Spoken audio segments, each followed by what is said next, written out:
How did we attract and address our audience? Well, with our past drafts of the film Laney in Chains, we showed the film to our friends as well as to our media teachers to get their input on it. And what they liked about it was that they liked the fact that it was a different sort of genre, because they kind of said that the fact that most cinemas tend to play thrillers, action films, rom-coms, or comedies most of the time is getting to the point where it's quite tedious and repetitive, that you can predict what's going to happen in the film. So I kind of thought it was a good change of pace.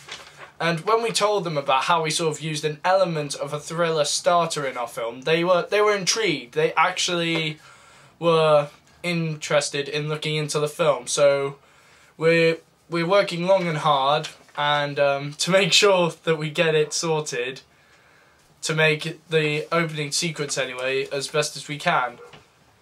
And then the feedback we got back from them was that our camera shots were a bit jerky because our stand was a little bit dodgy when we were filming, and this was at the point, by the way, I might add, that we were just discovering how the camera works and its potential and everything.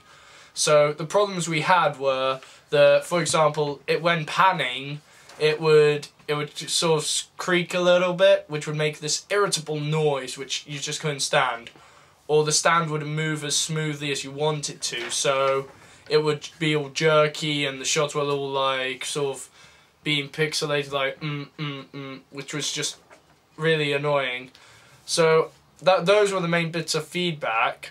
And the questions we sort of asked was that, was there anything else that we could add to it to make it better? And what they said was, try not to make the drugs taking scenes as long, and maybe throw in an establishing shot so people get that we're in somebody's house.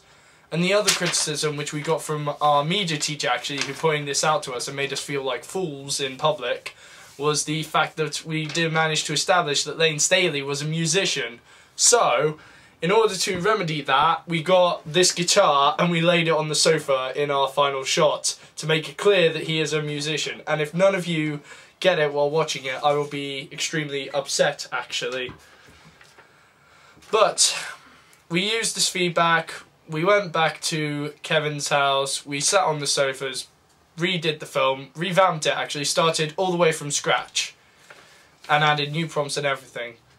And the genre was very important in helping to clearly communicate to our audience who the main characters were, because music biopic is that you home in on one individual, normally, or whole group.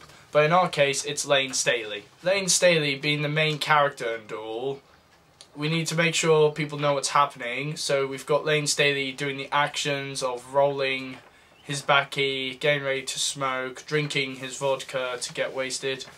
And the whole matter of whose side you're on is going back to one of the questions we did a while back, and the answer is you're not on anyone's side. You're here to learn, you're here to think, you're here to be shown the facts and really state your own opinion, because I understand how some people will think, Layne Staley, God, sounds like a complete, because, you know, taking drugs now, or some people going, man, he must have had it pretty bad. And, you know, the idea of this film is to actually for you to open your opinions and think long and hard about it. And what will happen next is that what we have in store for this film, once the opening sequence is down, we're going to do a narration and start off going back to Layne Staley's roots and how the band was formed. And we shall hopefully launch it off from there, really. Thank you.